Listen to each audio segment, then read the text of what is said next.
और आपको बता देते हैं इस समय कैबिनेट मीटिंग हो रही है उत्तर प्रदेश में। मुख्यमंत्री योगी आदित्यनाथ सीधे आपको लिए चलते हैं वहाँ इस समय प्रेस ब्रीफिंग की जा रही है। बहुत खुशी की बात है कि जिस बात का बहुत दिनों से हम लोग इंतजार कर रहे थे कि निगम के माध्यम से आउटसोर्सिंग सर्विसेज को प्रोवाइड करना विभिन्न विभागों में, जहां पर जैसी आवश्यकता हो उसको भी मंत्रिपरिषद ने अनुमोदन कर दिया है। मैं सबसे पहले आदरणीय श्री के शर्मा जी से अनुरोध करूंगा कि उनका विषय केवल एक है, वो अपनी बात कह लें, तो उसके बाद हम आपसे बात करेंगे अन्य विषयों पर। Thank you very much. धन्यवाद सर।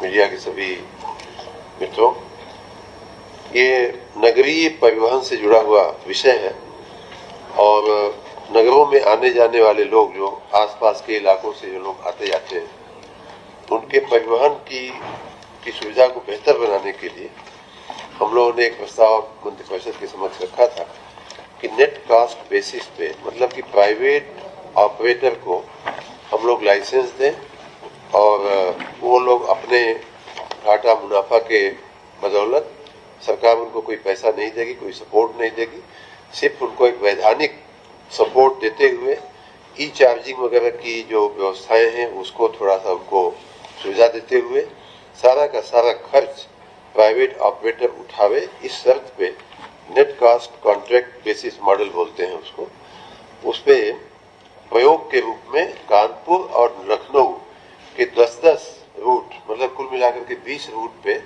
इस तरह की सुविधा करने का हम लोगों का मंशा है और उससे माननीय मंत्रिपरिषद ने मंजूरी दिया है। आपको मैं भी बता दूं कि वर्तमान में 15 नगर निगमों में 743 ई बसों का संचालन हो रहा है और ये जो बसें बनेगी, कुल कानपुर में 10 रूट और लखनऊ में 10 रूट, इस प्रकार 20 रूट पे ये बसें चलेगी। ई बसें होंगी सारी की सारी। इसमें एक बस पर लगभग जो है, एक बस की कीमत लगभग 10 करोड़ के आसपास आएगी और थोड़ा उनकी जो चार्जिंग वगैरह की व्यवस्था है उस पर किया जाएगा। ये 12 वर्ष के लिए हम लोग ये कॉन्ट्रैक्ट उन प्राइवेट ऑपरेटर्स के साथ करेंगे। उनका जो भाड़ा है वो तय करने का अधिकार सरकार अपने पास सुरक्षित रखती है और बाकी उनको लाइसेंस दिया जाएगा जिसके चलते वो कर लेंगे। आपकी जानकारी के लिए चारबाग से लखनऊ की अगर बात किया जाए तो चारबाग से बाराबंकी, कामता से एयरपोर्ट, बालागंज से मोहनलालगंज, बालागंज से विराजखंड, घंटाघर से माल थाना, स्कूटर इंडिया से इंजीनियरिंग कॉलेज, चारबाग से देवा, चारबाग से कुर्सी, दुबग्गा से गंगागंज और घंटाघर से संडीला। ये लखनऊ के 10 रूट अभी चिन्हित किए गए हैं, फिर इसमें घटाया बढ़ाया भी जा सकता है।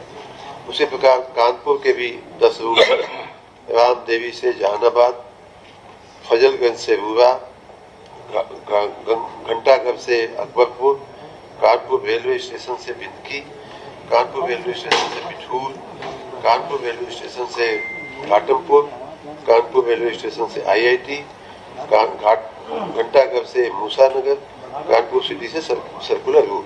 तो इस प्रकार इन 20 रूटों पे ये बसें प्राइवेट ऑपरेटर्स चलाएंगे। बसों की संख्या हर रूट पे 10-10 बस के हिसाब से एक हाँ जी, अभी एक से है, लेकिन उनको बढ़ाया भी जा सकता है। ऑपरेटर प्राइवेट होगा, उसको टेंडर के आधार पे उसका सिलेक्शन होगा, जो सबसे किफायती भाड़ा, सबसे किफायती शर्तें रखेगा उसका सिलेक्शन होगा और उनको चलाने की छूट मिलेगी। सब कुछ उन्हीं का होगा, ड्राइवर, कंडक्टर, बस, डीजल, बस, इलेक्ट्रॉनिक चार्जिंग, इलेक्ट्रिक चार्जिंग, सारी की सारी व्यवस्थाएं उनकी होंगी। हम खाली उनको लाइसेंसिंग करेंगे, मॉनिटर करेंगे, भाड़ा वो एकदम से बढ़ावे ना, उसकी व्यवस्था रखेंगे। चार्जिंग की जो व्यवस्था है वो, क्योंकि चार्जिंग में गवर्नमेंट का भी रोल आता है, बिजली विभाग का रोल आता है, तो उतनी वहां तक उनको पॉइंट तक बिजली देने का व्यवस्था सरकार करेगी, बाकी सारा का सारा काम उनका होगा। बहुत बहुत धन्यवाद माननीय शर्मा जी। उत्तर प्रदेश उत्तर प्रदेश आउटसोर्स आप इधर आ जाओ।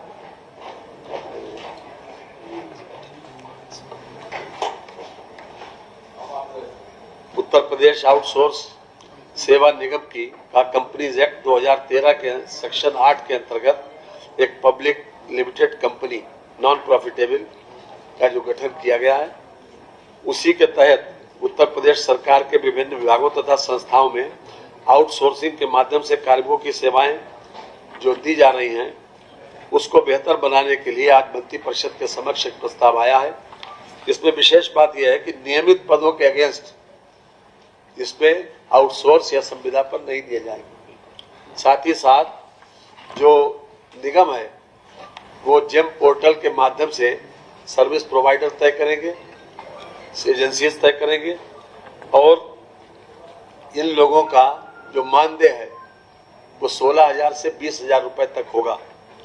साथ ही साथ यदि किसी प्रकार की अनियमितता पाई जाती है 3 वर्ष के लिए इनको सेवा का अवसर मिलेगा और किसी प्रकार की अनियमितता पाई अगर जाती है तो विभाग की संस्तुति पर जो एजेंसी है निगम के भी संज्ञान में लाकर उसकी सेवाओं को समाप्त किया जा सकता है।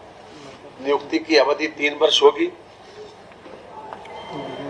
और मैं समझता हूं कि अभी तक की जो आउटसोर्सिंग के लोग जो तरह तरह की बातें चल रही थी और काफी दिनों से इस बात की प्रतीक्षा थी, उसमें उन लोगों को विशेष रूप से सुविधा मिलेगी। इन लोगों को 1 तारीख से लेकर 5 तारीख तक इनका वेतन मिल जाएगा और जितने भी चाहे जो प्रोविडेंट फंड का जो प्रोविजन है, ESI का है, वो सब कुछ इनके खाते में ही जाएगा जो उस कार्मिक होगा, अर्थात जो किसी न किसी रूप में सेवारत होगा उसी के से उसमें जाएगा। अभी तक क्या होता था कि यह सर्विस प्रोवाइडर के खाते में जाता था और तमाम तरीके की शिकायतें इस बात की मिलती थी कि सर्विस प्रोवाइडर ने ये नहीं किया, वो नहीं किया। तो उनको तमाम शिकायतों को किसी भी तरीके से न आए और हर तरह से एक पारदर्शी प्रक्रिया के तहत इन लोगों को सेवा का अवसर मिले। और चूंकि अभी तक सरकार तो देती थी पैसा, लेकिन इन लोगों को ये भी शिकायत मिलती थी कि इन लोगों को पूरा पैसा जितना सरकार देती है उतना नहीं मिल पाता। इसलिए हर तरह से इसमें एक पारदर्शी प्रक्रिया को अपनाने का प्रयास किया गया। साथ साथ आरक्षण का भी प्रावधान किया गया। इसमें SC, ST, OBC, भूतपूर्व सैनिक, स्वतंत्रता संग्राम सेनानी आश्रित, दिव्यांगजन, महिला आरक्षण का प्रावधान भी इसमें किया गया है। बदलाव किया गया। अभी तक तो 10 और 12 वर्षों से लोग आउटसोर्सिंग में काम कर रहे हैं। अभी आपने बताया कि मैंने कहा ना कि 3 वर्ष के लिए किया जाएगा और एजेंसी को और वो लोग कंटिन्यू कर सकते हैं। जी मानदेय बढ़ाने की व्यवस्था होगी जी 16,000 रुपये नहीं, हर साल की बात नहीं है। एक बार तो 3 साल के लिए होगा, लेकिन इन लोगों के लिए काफी व्यवस्था की गई है। क्योंकि अभी तक यदि कि मैटरनिटी अगर महिला है तो मैटरनिटी लीव उसकी व्यवस्था भी की गई है। साथ ही साथ अब तो हो गया।